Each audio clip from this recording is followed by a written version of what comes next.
Buenos días, gracias por asistir el día de hoy. Como saben, esta conferencia queda grabada. Hoy nos va a hablar la doctora Laura, que es residente de segundo año del programa de oftalmología bolivariana, sobre un tema que, como dice el doctor Bamo, no es tan frecuente, pero no es tan infrecuente, y por eso es importante siempre tenerlo en cuenta. Y vamos seguramente a hablar de algunos pacientes que hemos tenido recientemente y de unas evoluciones que son difíciles y no se enfrenta adecuadamente. Ahora. Listo. Buenos días a todos. Yo soy Laura Ortega, residente de segundo año, y voy a hablar sobre tuberculosis ocular. La doctora Claudia Durán fue la doctora pues que me asesoró en la charla. Muchísimas gracias. Y pues como para hablar sobre el tema de hoy, vamos a tener este contenido, las generalidades, un poco de epidemiología, fisiopatología, manifestaciones clínicas, el diagnóstico y el tratamiento. A modo de introducción, pues sí, lo que se menciona es que la tuberculosis ocular no es una de las patologías más frecuentes a nivel ocular, pero cada vez ha venido creciendo como más su incidencia y su frecuencia en presentación y en diagnóstico, y cada vez hace más parte como de los diagnósticos diferenciales en cuanto a inflamación ocular, y pues siempre ha venido un aumento como la búsqueda de esta patología cuando hay inflamación intraocular. La tuberculosis es una de las principales infecciones en el mundo. El Mycobacterium tuberculosis es su agente etiológico y sabemos que este puede llegar a afectar tanto de manera pulmonar como extrapulmonar pues a la persona. A manera extrapulmonar afecta cerebro, pulmones, riñón, huesos, y pues obviamente a nivel ocular también hay cierta afectación, que es pues de lo que vamos a hablar hoy. Siendo pues la afectación ocular un reto tanto diagnóstico como terapéutico, porque como vamos a ir viendo pues como a lo largo de la charla, es que no hay un consenso ni hay como criterios específicos establecidos para un diagnóstico y un tratamiento como ya escrito, sino que es muy de tomar nosotros como nosotros mismos criterios para llenarnos de razones y empezar un tratamiento. Y pues que va a requerir obviamente un equipo multidisciplinario con ayuda de infectología, medicina interna y pues de las demás especialidades según la afectación que haya pues orgánica. Epidemiológicamente hablando, pues es una de las principales de causas de enfermedad y de mortalidad en todo el mundo. Es una de las principales causas de muerte por origen infeccioso y ocupa hasta un tercio pues, de la población mundial. Obviamente, pues tanto la tuberculosis latente como la tuberculosis activa. Y la OMS hizo este reporte en el 2022, donde se reportaron 10,4 millones de casos anuales y 1,8 millones de muertes anuales, y donde se encontró que la mayor prevalencia de esta infección era sobre todo en países en vía de desarrollo, en África, en Asia, y pues en Latinoamérica también se ha visto pues como una alta frecuencia. Se ha encontrado una incidencia de 3,6 por 100.000 habitantes año, y a pesar de que ocupa hasta un tercio de la población mundial, de que se puede presentar tanto de manera latente o activa en una gran parte de la población, solamente un 36% de las personas o pues, de la población tienen acceso al tratamiento necesario, y pues esto obviamente va variando según las condiciones sociodemográficas del país, el acceso al servicio de salud, y pues las diferentes condiciones ya en sí de las personas. Dentro de los factores de riesgo para la infección por tuberculosis está principalmente y en primer lugar la infección por VIH, pero también otras que alteran el sistema inmune, como inmunocompromiso, abuso de sustancias, enfermedades sistémicas como diabetes, enfermedad renal crónica, cánceres, tratamientos inmunosupresores, haber tenido contacto con personas infectadas por tuberculosis, haber viajado pues como a zonas endémicas con alta frecuencia, y factores sociodemográficos. Ya en relación más estrecha en cuanto al VIH y la tuberculosis, en el VIH esta es la principal causa de muerte de estos pacientes, tiene una alta prevalencia y ocupa hasta 8,5 veces más en pacientes con VIH que en una población normal, y se puede presentar en cualquier conteo de CD4, pues en cualquier estadio del VIH. Ya como definición para la tuberculosis ocular, esta es una enfermedad que va a ser grave, de curso recurrente y que va a ser prolongada en el tiempo, donde se va a ver que va a haber una afectación a nivel ocular. Vamos a ver que ocupa o pues digamos que puede comprometer todas las estructuras del ojo, y va a generar una disminución significativa tanto de las funciones visuales como pues como de la estructura anatómica de ocular y la calidad de vida de los pacientes. Entonces, el compromiso puede llegar a ser generalizado a nivel ocular, puede comprometer desde los párpados, córnea, esclera, conjuntiva. También puede haber algún grado de daño en la retina, pero principalmente en la coroides, y pues en el tracto uveal de manera general, pero más que todo en la coroides, porque es allí como donde principalmente se va a dar esta infección. Esta es una gran imitadora de diferentes patologías oculares y se debe tener, pues, digamos, cierto grado de sospecha cuando veamos algún tipo de manifestaciones como para poderla diagnosticar. Y algo que, pues, hace parte como de este reto diagnóstico es que no hay una correlación con tuberculosis pulmonar. En ocasiones, estamos sospechando tuberculosis ocular, pero vamos a ver o vamos a examinar otros órganos o también pues a ver si de pronto hay afectación pulmonar y resulta que no la hay y no hay una correlación. Hasta en un 60% de los pacientes con tuberculosis ocular pues no van a tener afectación pulmonar. En cuanto a la epidemiología de la tuberculosis ocular, entonces hace parte de las tuberculosis extrapulmonares que comprometen el 20% de todas las tuberculosis, pero su prevalencia solita es muy baja, es de 3,5 al 5,1% de todas las tuberculosis. Obviamente esto varía dependiendo de la zona geográfica, lo que habíamos hablado, y pues obviamente en poblaciones con mayor endemicidad de VIH hay mucha más presentación de, pues más epidemiología. Y en cuanto a la epidemiología en Colombia, pues como a manera de resumen, yo traigo este estudio que se publicó en el 2023.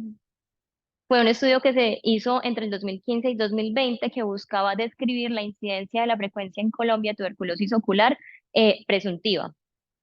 Y fueron 6 años de estudio donde se encontraron 28 nuevos casos de tuberculosis ocular de 42.890 casos. Se estudiaron las incidencias en poblaciones que tuvieran tuberculosis en estos últimos años y en la población en general de, pues como de datos de bases de datos del sistema del Ministerio de Salud.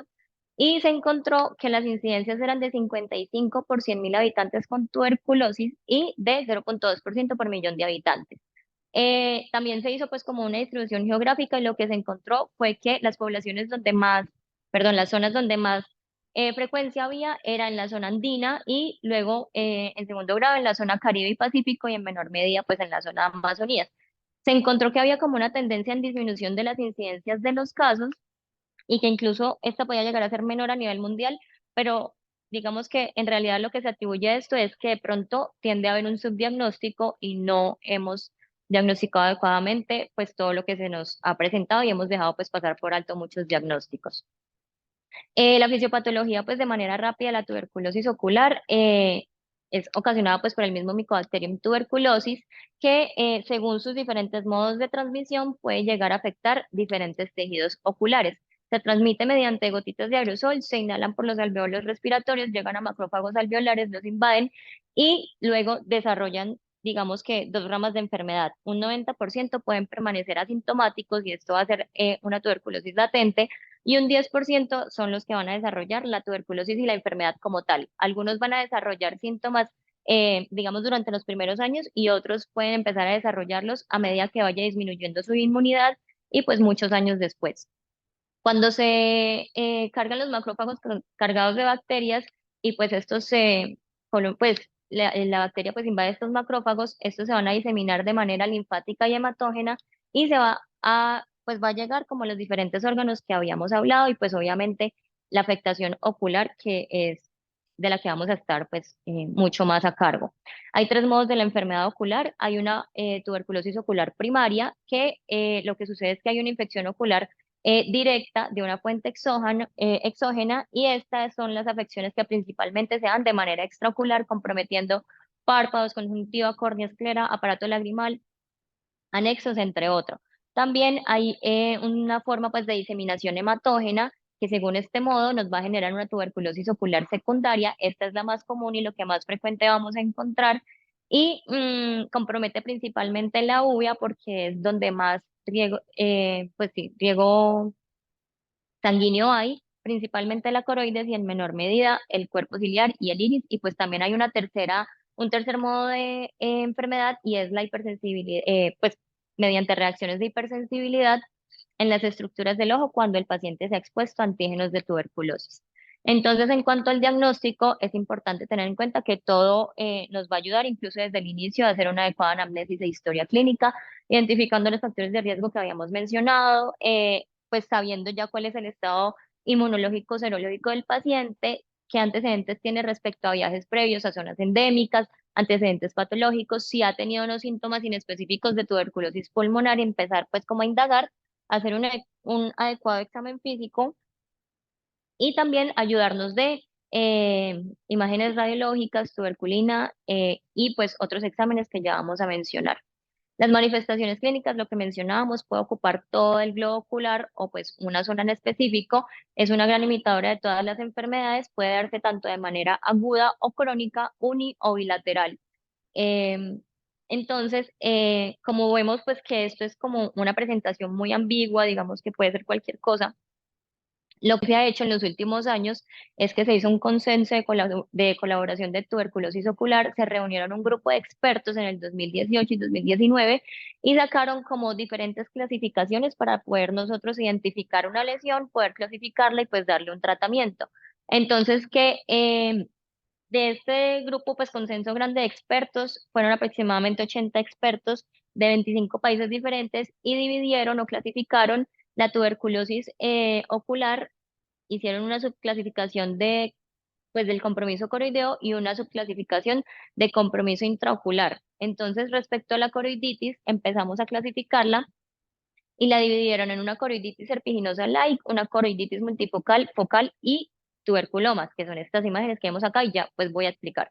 Y la inflamación ocular la dividieron en escleritis, uveitis anterior, uveitis intermedia, posterior, panuveitis y vasculitis retiniana. Es decir, que la uveitis también es pues como una presentación clínica pues que se puede dar como de cualquier forma y ante la cual pues debemos sospecharlo. Entonces, este consenso, que fue el COTS, también hizo una nomenclatura específica sobre cuando un paciente se encontraba en remisión, en cura y en empeoramiento paradójico. Se considera remisión cuando el paciente tiene una enfermedad inactiva, no se encuentra pues como lesiones activas o manifestaciones en el momento de la enfermedad, no se encuentran células ni inflamación ocular, por lo menos durante los primeros 3 meses de completar la terapia antituberculosa. Se considera una cura cuando la enfermedad se encuentra inactiva y ya han pasado 24 meses después de completar la terapia antituberculosa, y si se hace un manejo adecuado de esta terapia, pues con el tiempo correcto que ya vamos a ir explicando, hasta un 75% de los pacientes pueden llegar pues a una curación. Y hay un empeoramiento paradójico, que es cuando se empieza el tratamiento, pero hay una progresión de lesiones activas o se presentan nuevas lesiones cuando ya el paciente ha iniciado tratamiento adecuado con antituberculosos e incluso con esteroides. Entonces ya pues como entrando en las manifestaciones clínicas, pues voy a empezar pues como parte por parte, de manera resumida. La órbita y los anexos también se pueden ver gran compromiso. El paciente puede presentar una proptosis, afectación de la glándula lagrimal, puede haber presentación de acrianitis sintomática marcada en los pacientes. En los niños se puede ver que cuando presentan tuberculosis ocular, estas son las principales manifestaciones que van a presentar, la parte pues como de anexos, de órbita, entre otros. En los párpados pueden llegar a generarse abscesos palpebrales, blefaritis crónicas o chalaciones atípicos ya un poco más grandes pues de lo normal, y una lesión tipo lupus vulgar en forma de gelatina de manzana, que es como marrón rojiza, y pues son otras características que uno puede ir identificando. La conjuntiva también y la córnea pueden verse afectadas. La conjuntiva, se puede presentar una conjuntivitis mucopurulenta con marcada secreción y se pueden encontrar linfadenopatías regionales. Pueden encontrarse también queratoconjuntivitis flectenulares, donde se puede observar una flecténula, que es pues este nódulo que se encuentra en toda la zona limbar, y también se puede encontrar una queratitis intersticial estromal. La esclera también puede verse afectada, digamos que su afectación también es muy difusa y ambigua, entonces puede ser desde una lesión necrotizante o nodular como una lesión más difusa. Lo que sí se sabe es que afecta principalmente la parte, pues que genera principalmente una escleritis anterior, y la escleritis posterior es mucho menos frecuente, pues. Este curso pues es crónico en el tiempo, digamos que tiene una no tan buena respuesta al tratamiento antituberculoso y antiinflamatorio. Sus presentaciones no son tan comunes como las que ya vamos a ir viendo más adelante, y se cree que esto se da por secundario a una diseminación hematógena de pues un foco primario o que también puede llegar a ser inmunomediado por exposición a antígenos de micobacteria. La uveitis anterior, entonces, ya enfocándonos más hacia las uveitis, estas como de las principales que voy a mencionar, también tiene un curso crónico y se presenta como una uveitis anterior típica. Principalmente se va a dar de forma granulomatosa, unio bilateral, entonces lo que vamos a observar son diferentes hallazgos como precipitados retroqueráticos en grasa de carnero, gran celularidad en cámara anterior, pueden haber también depósitos de fibrina y nódulos de Koeb o de Busaca que nos hacen sospechar pues que tengamos una enfermedad sistémica o granulomatosa. Y pues pueden haber también secundariamente presentación de glaucoma y cataratas complicadas. Y pues sinequias que también se pueden llegar a presentar. También puede haber uveitis intermedia. Entonces, cuando hablamos de intermedia, corresponde más que todo a la afectación del vitrio y de la pars plana. Puede haber una vitreitis marcada, unio bilateral. Esto, pues, digamos que de la uveitis intermedia es lo que más se presenta y puede estar acompañado, ¿no?, de otros hallazgos, como lo son la pars planitis, presentación, pues, de snowballs y de snowbanks, envainamientos vasculares y lesiones retinocoroideas. La uveitis posterior, entonces aquí sí es como un punto importante de manifestaciones clínicas porque es la presentación principal y la más frecuente de todas las formas de tuberculosis ocular. Esta corresponde a todas las formas de coroiditis, que son las que hemos venido mencionando, como lo son los tubérculos o el tuberculoma, la coroiditis focal, la multifocal y la serpiginosa laica. Y se cree que se da por un mecanismo directo o indirecto. Como sabemos que que la coroides pues, es como la de las partes más vasculares del ojo, es donde es la forma más fácil pues como de compromiso por diseminación hematógena.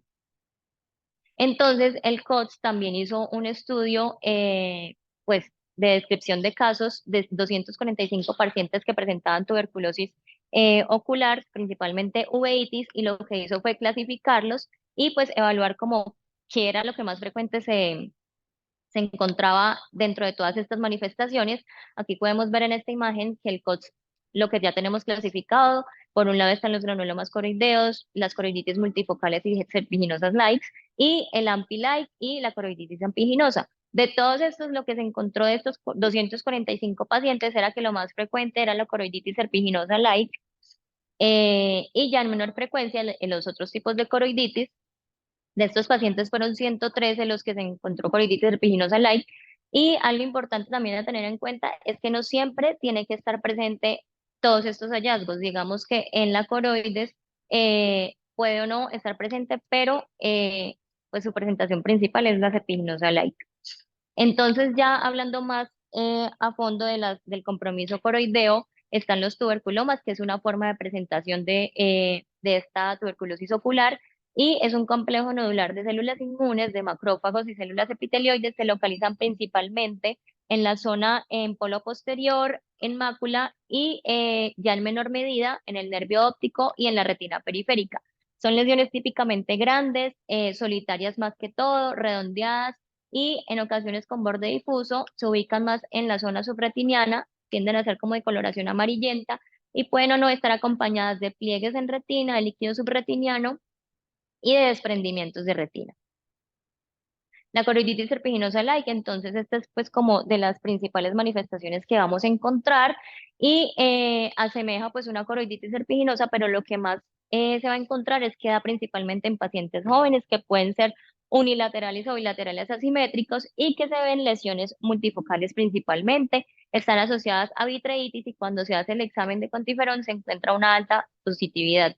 Esta va a tener tres patrones. La coroiditis serpiginosa light puede ser multifocal, placoidea o mixta.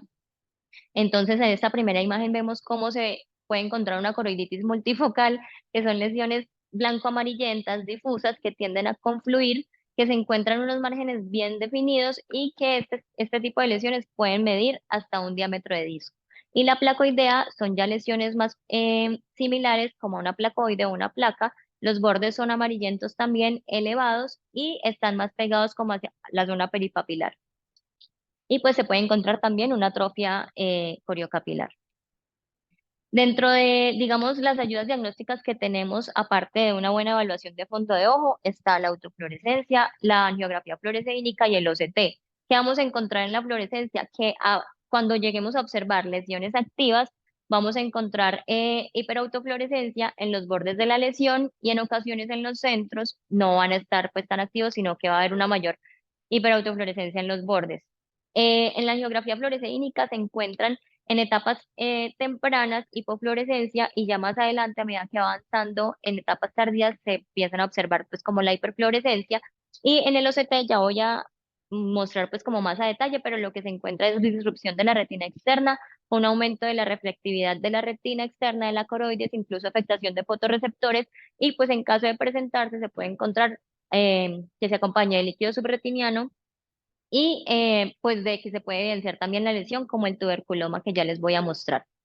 Y aparte de la coroiditis serpiginosa light, tenemos la coroiditis diseminada y la coroiditis focal. La diseminada son este tipo de lesiones que podemos encontrar en el fondo de ojo, que son lesiones discretas, generalmente pequeñas entre 0,5 a 3 milímetros de tamaño de diámetro, y su compromiso va a ser mucho más profundo en el polo posterior. También son lesiones amarillas blanco-grisáceas y su asociación con uveitis es variable. Puede haber pues como una ausencia de uveitis, como puede haber una panuveitis marcada. Y la coroiditis focal, que ya son pues más específicas como una masa coroidea focal, que puede estar acompañada o no de lesiones satélites, como lo podemos ver acá, está acompañada también de desprendimientos asociados y puede estar acompañada de estrellas maculares. El OCT y la ecografía ocular también nos puede ayudar a evaluar qué tanto compromiso hay y si hay o no acompañamiento pues de desprendimiento de retina, del EPR o de la coriocapilaris. Y también se puede encontrar un signo importante que es el signo del contacto, que es este que vemos acá cuando empieza a desprenderse la retina y hay una zona pues como de un contacto con el resto de la retina externa. Y también va a haber afectación de vasculitis en retina y pues otro tipo de afectaciones en retina. La vasculitis se va a dar principalmente de manera oclusiva, más que todo compromete, va a comprometer más venas que arterias, y lo que vamos a ver principalmente son envainamientos, exudados, hemorragias. Esto es pues como lo principal respecto a la vasculitis. Nos tenemos que ayudar mucho con la angiografía fluorescénica como para descartarlos cuando en ocasiones no podemos identificarlo bien en un fondo de ojo, y obviamente pues puede estar o no acompañado de otro tipo de complicaciones como el edema macular, neovascularización, hemorragias vítreas, entre otros. Y la retina, entonces, no solamente hay afectación de coroides, sino que cuando afecta coroides puede que también llegue a comprometer retina, y cuando esto sucede generalmente se encuentran tubérculos focales, abscesos subretinianos o retinitis difusa. Pero también podemos encontrar una neuroretinitis. El nervio óptico puede presentar una neuropatía y se puede presentar alteraciones como papilitis, papiledema o tubérculos y pues una endoftalmitis asociada, eh, dependiendo si hay o no abscesos subretinianos. Ahora, ya teniendo pues como un adecuado examen físico, nos podemos ayudar con otras imágenes diagnósticas como lo son la angiografía fluoresceínica. Estas son importantes como para el diagnóstico y también pues como para el seguimiento de la enfermedad y pues para evaluar qué tan activas siguen las lesiones a lo largo del tiempo y pues durante o después del tratamiento. Y lo que vamos a encontrar es que se presentan unas lesiones activas que son inicialmente hipofluorescentes, lo que mencionábamos en etapas tempranas, y ya en etapas tardías empiezan a observarse zonas más hiperfluorescentes. Y cuando el paciente ya empieza a presentar zonas de cicatrización, se encuentran más que todo son defectos en ventanas por el mismo daño del EPR. Lo mismo acá en esta angiografía fluoresceínica, entonces podemos encontrar pues como las diferentes lesiones típicas de coroiditis serpiginosa. Cuando encontramos o cuando hacemos el examen de angiografía fluoresceínica, vemos inicialmente unas lesiones hipofluorescentes en etapas tempranas, hiperfluorescentes en etapas tardías, y cuando son lesiones inactivas, lo que vamos a encontrar son hipofluorescencia central e hiperfluorescencia periférica, que son este tipo de lesiones acá, como podemos ver, como eh, alrededor o en los bordes está hiperfluorescente y en el centro está pues hipofluorescente. Y también está la autofluorescencia con la que nos podemos ayudar cuando en el fondo de ojo sospechamos de cierto tipo de lesiones y se encuentra que al hacer el examen físico lo que se van a encontrar son áreas de hipoautofluorescencia y zonas de hiperautofluorescencia que indican que hay actividad de la enfermedad, como por ejemplo acá. El OCT también es otro de los exámenes de los que nos podemos ayudar, sobre todo para evaluar las lesiones activas y qué otro compromiso hay. si hay disrupción o no de la capa de fotorreceptores, como lo podemos ver acá en esta imagen, si hay adelgazamiento o no del EPR, si hay fibrosis ya, isquemia coriocapilar, o también nos ayuda para evaluar la capa de fibras nerviosas en el OCT para detectar si ha habido o no toxicidad por antituberculosis, sobre todo pues por el tambutol, que es como de los más tóxicos. También podemos evaluar lo que les estaba mencionando, por ejemplo, en estas imágenes se observa un gran granuloma coroideo, que es una lesión pues hiporreflectante, ovalada, como homogénea, difusa, y se observa el granuloma y acompañado de esta alteración de la capa de fotorreceptores, líquido subretiniano y como una zona como hiperreflectiva en esta capa de la retina. Lo mismo acá, pues este tipo de lesiones homogéneas, hiporreflectantes, que nos ayuda pues como a sospechar de un granuloma coroideo. Y lo que les mencionaba, este es el signo pues como del contacto.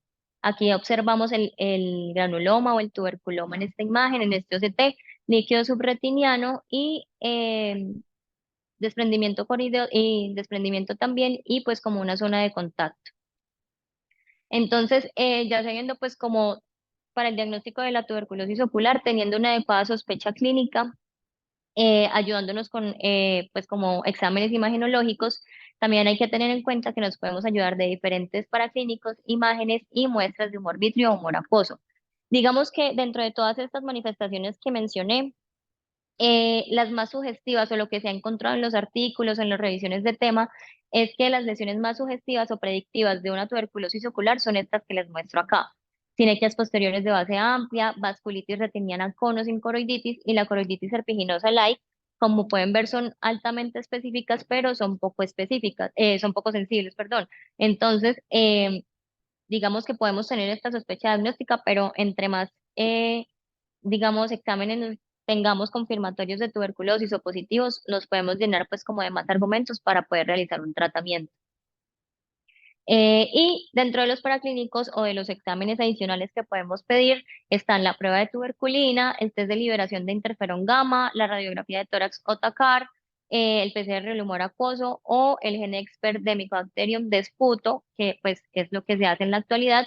Digamos que la biopsia de tejido o cultivo o la biopsia de globo ocular, digamos que está pues casi que no se usa porque es muy difícil poder realizar una biopsia en un ojo y pues evitar como un daño más adelante. Entonces está, por su dificultad, digamos que no se usa tanto, sino que nos basamos en los demás exámenes. Entonces está la prueba de tuberculina, que es un examen que se realiza vía intradérmica y lo que hace es inocular ciertos componentes, pues como similares al del Mycobacterium a nivel del antebrazo, y al inocularlo vía intradérmica se espera 48 a 72 horas para evaluar una induración que se va a generar en cuanto pues a reacción del cuerpo ante estos antígenos.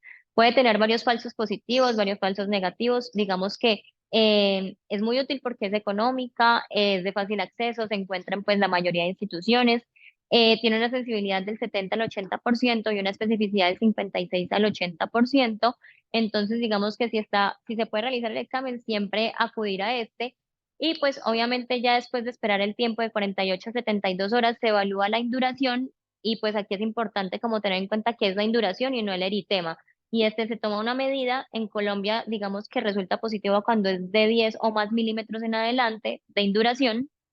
En Colombia, en otros países pues de alta endemicidad, en personas pues como con alto contacto, personal de salud, o que hayan tenido contacto estrecho con pacientes con tuberculosis.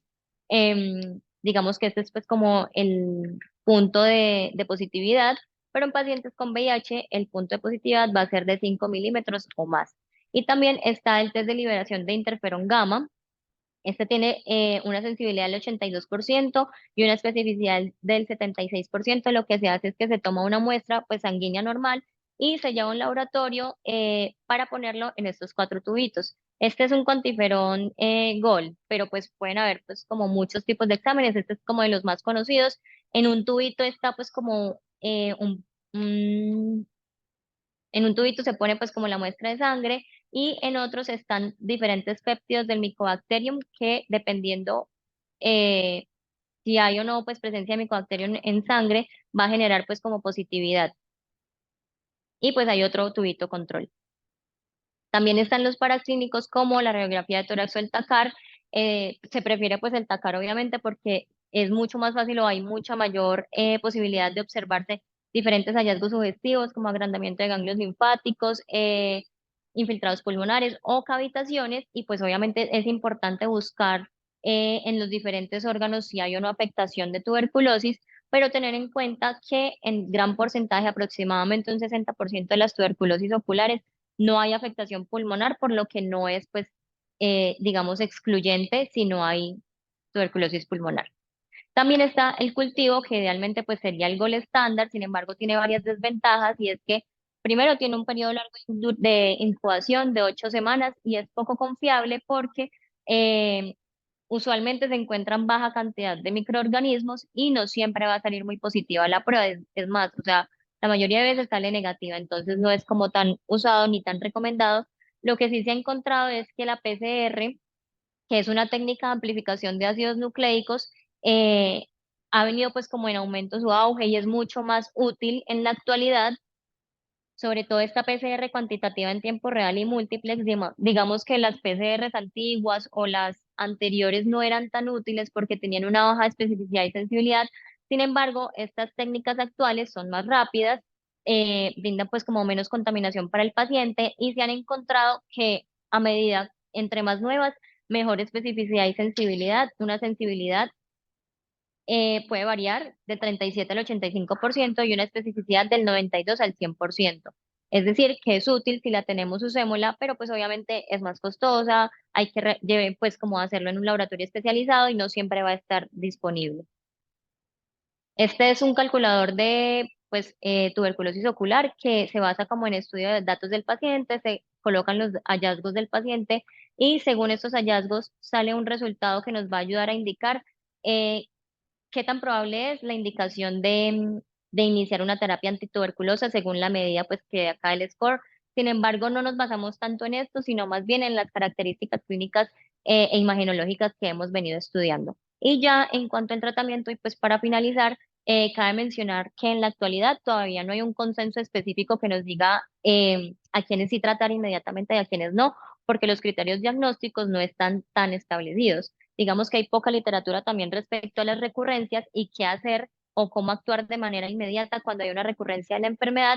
Obviamente su manejo tiene que ser multidisciplinario y ayudándonos de infectología y pues obviamente de UVA.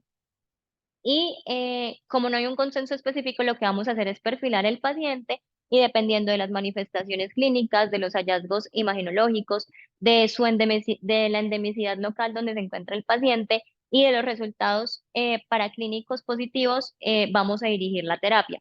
Entonces, aquí digamos que la literatura nos muestra una clasificación para hacer un tratamiento adecuado de antituberculoso y pacientes con tuberculosis confirmada o presuntiva, es decir, que tanto clínicamente como por imágenes o confirmación histológica sea positivo, se debe iniciar una terapia antituberculosa inmediatamente, pues como en un manejo, en un centro especializado, con estos cuatro fármacos: rifampicina, isoniazida, piracinamida y etambutol, por mínimo 6 meses, hasta 9 meses idealmente, y en pacientes que tengan una tuberculosis ocular potencial, es decir, que tengan clínica sugestiva de tuberculosis, pero que imagenológicamente en rayos X no haya, digamos, presentación pulmonar de tuberculosis, o que no haya evidencia de otro tipo de tuberculosis extraocular, pero que tenga una tuberculina o una PCR o un IGRA positivo, se indica hacer pues como una terapia, digamos que un ensayo terapéutico, y es iniciar terapia antituberculosa por 8 semanas inicialmente, se evalúa la respuesta y esto realmente sí se hace. Digamos que sí se ha descrito como que en ocasiones sale todo negativo en los pacientes y se sospecha pues como tuberculosis ocular y se hace el tratamiento y el paciente responde adecuadamente. Estos son pues como las dosis diarias de cada medicamento, pues recordar que son los cuatro juntos, 8 semanas de estos cuatro, y luego de estas 8 semanas, de estos 2 meses, continuamos a una fase de mantenimiento solamente con rifampicina y isoniazida. Siempre hay que hacer un seguimiento por oftalmología cada 2 a 4 semanas con examen físico completo, con campos visuales, porque hay un alto riesgo de toxicidad ocular, sobre todo con el etambutol y sobre todo pues cuando hay dosis ya pues como máximas, sobre todo porque hay riesgo de generar ambliopía, oftalmoplegia, neuritis óptica, neuropatía. Y los esteroides, digamos que en la actualidad se recomiendan, tampoco hay un consenso ni nada que diga hay que darlos, pero sí se recomiendan por su alta ayuda que da pues como al manejo antiinflamatorio. Se recomienda administrar prednisolona 1 miligramo kilo día por 6 a 12 semanas. Otra opción es la inyección de dexametasona cuando el paciente no tolera pues el tratamiento sistémico. Y dependiendo del subtipo que predomine clínicamente, se recomienda o no el tratamiento, pues la ruta de tratamiento local cuando es una uveitis intermedia o anterior, sistémica oral cuando es una uveitis posterior o ambos cuando es una uveitis, pues una panuveitis, perdón. Este es pues como ya para finalizar un estudio que traje que se publicó en el 2022 y fue una revisión, el 2023, perdón, fue una revisión sistemática de 49 estudios y 4.017 pacientes con tuberculosis ocular. Lo que querían era pues más que todo evaluar cuantitativamente la eficacia del tratamiento antituberculoso con corticosteroides versus pues no administrar tratamiento con antituberculoso. Se encontró pues como una adecuada disminución en cuanto a la recurrencia de la inflamación, disminución de la inflamación, resolver la enfermedad, mejorar la agudeza visual y pues la tasa de éxito. Lo que se encontró respecto a esto es que a los 6 meses un 74% de los pacientes tenían pues un éxito de tratamiento y después de 6 meses hasta un 90% de los pacientes resolvían y pues tenían un tratamiento adecuado. Más específicamente hablando en pacientes VIH, pues que son una población vulnerable, su tratamiento puede ser un poco más complejo porque en ocasiones no van a responder adecuadamente a este tratamiento antituberculoso con estos medicamentos, pero lo que se dice es que el régimen va a ser el mismo. El régimen va a ser el mismo con los 4 medicamentos, isoniazida, rifampicina, etambutol y piracinamida, y que tiene que iniciarse inmediatamente, pues se diagnostique la tuberculosis ocular y por otro lado, siempre, independientemente pues del recuento de C4, administrar terapia antituberculosa, pues remitirlo para que le administren la terapia antituberculosa. Y pues ya para concluir, tener en cuenta pues que ya viendo todas las manifestaciones clínicas de la tuberculosis ocular, ya sabemos pues que es algo, la clínica es muy polimórfica, varía mucho en el tiempo, no hay un signo patognomónico específico, sino lo que vamos a hacer es como ayudarnos como de varios resultados positivos, tanto clínicos como paraclínicos, tener en cuenta que es uno de los diagnósticos diferenciales de enfermedades inflamatorias oculares, sobre todo cuando el compromiso en coroides es tan sugestivo y que el tratamiento no puede ser corto, mínimo tiene que durar 6 meses, idealmente 9 meses, y pues que es una complejidad que va a requerir pues como un tratamiento multidisciplinario. Esta es como la bibliografía. Y ya.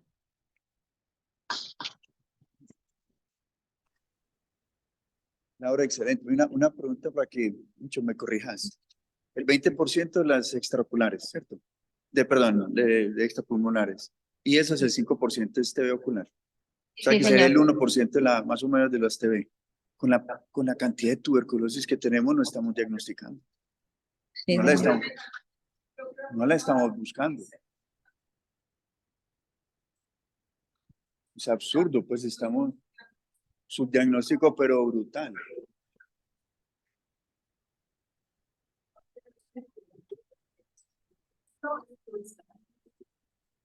Para que quede grabado, claro.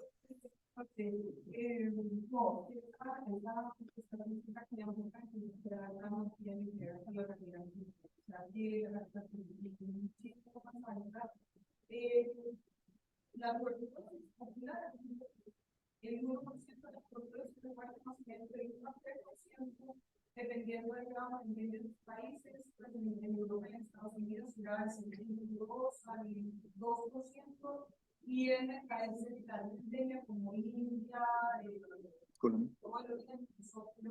Debemos tener eso.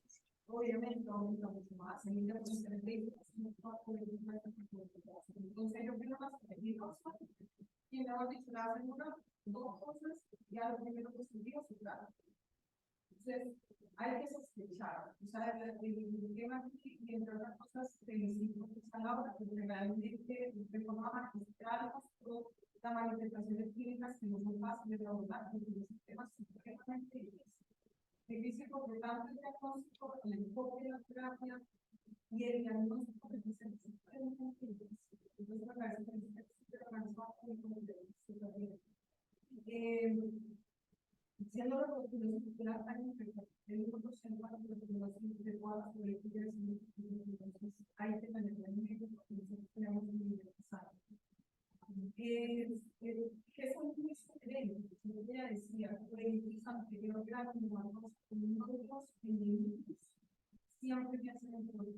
y la descarga. Una primera posibilidad de hacer y trabajo con o ellos intervienen con las comunidades de inclusive el tipo de negocio. Siempre tenemos que tratar con los tipos. Hay cosas en las cuales no debemos más. Es que tenemos que cambiar un tratamiento normal, adecuado a los profesores, que sí, interpretaria, también hay que pensar en ello.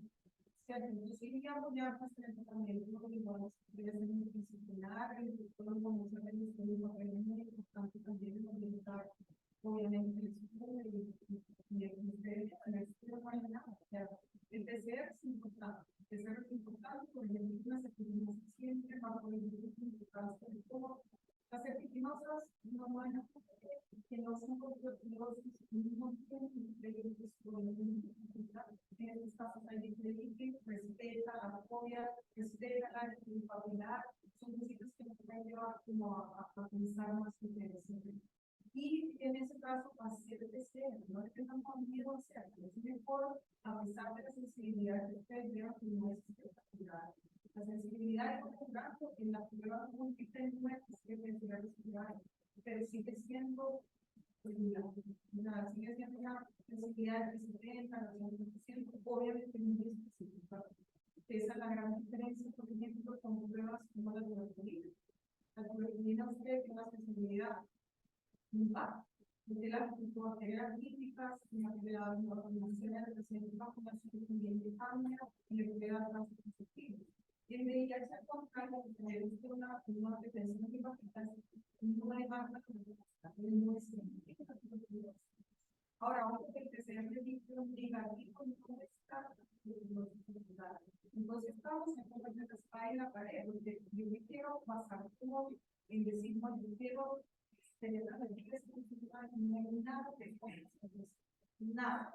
El hígado también es otro elemento importante, que es todo, desgraciadamente. Entonces, en este país no nos vamos a tener que conversar. Además de que el hígado también es mucho más específico. El hígado, la ventaja que tiene es que es mucho más específico, en la sensibilidad también más alta, que tiene una proteína, pero usted tampoco tiene la actividad. Él le dice, el poco no es para tuberculosis, el acento activado no está, no está. Entonces, las sospechas clínicas, usted tiene que hablar de ojos con el paciente. Tiene que ser una historia la paciente de contacto, el paciente a veces ha tenido tuberculosis previamente, y de contacto casa, no es un tratado a la paciente que dice, no es que es una terapia que murió de tuberculosis. Hay una posibilidad de que sea una enfermedad. Entonces, es muy efectiva, deja no algo muy peligroso, muy una baja visión de el paciente con un mal resultado. Luego de no se siente que el café en realidad hay que ser correcto, no es fácil. Es lo que trata de tomar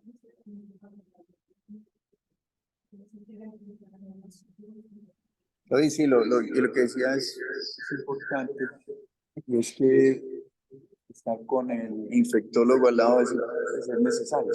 Y tuvimos un caso con el infectólogo. Es importante tener el infectólogo al lado. Y es que tuvo un caso que el presidente en el hospital nos llegó y sí salió PCR positivo y todo. Que salió el PCR positivo y con infectología pues se manejó todo eso, pero sí son casos de muy difícil manejo, muy difícil manejo.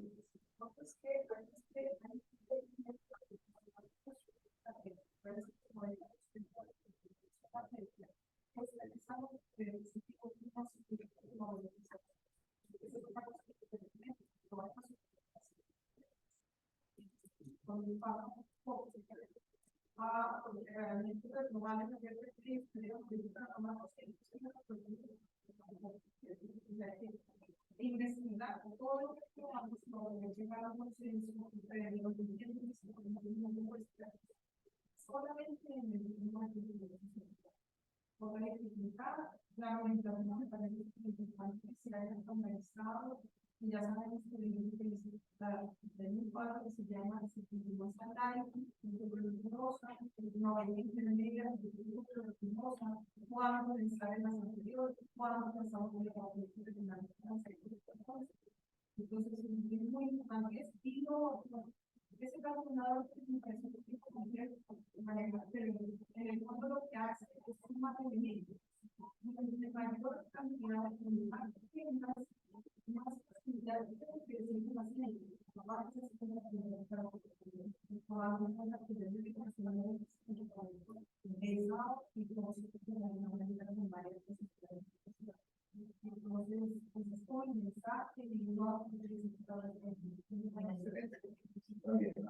Excelente. Una dificultad y el calculador realmente no es lo que hacen el calculador. Es porque si es un marco de datos y luego de datos que más tiene, y al final, lo de aplicar en los datos los colores, y ahí se trate, aquí todavía no se pega PCR, o como la pero la van a observar, y lo importante es que en ese caso, el solo tenía y la había dicho, no tiene nada, no, todavía que tenía la solución, y en la charla, que esté acompañado siempre, claro. Entonces hay veces, si nosotros estamos viendo algo tan característico, tenemos un problema que la posibilidad de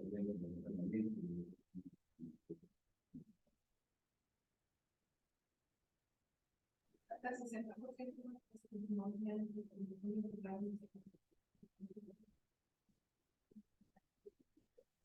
Muchas gracias, Laura. Muy amable. Gracias.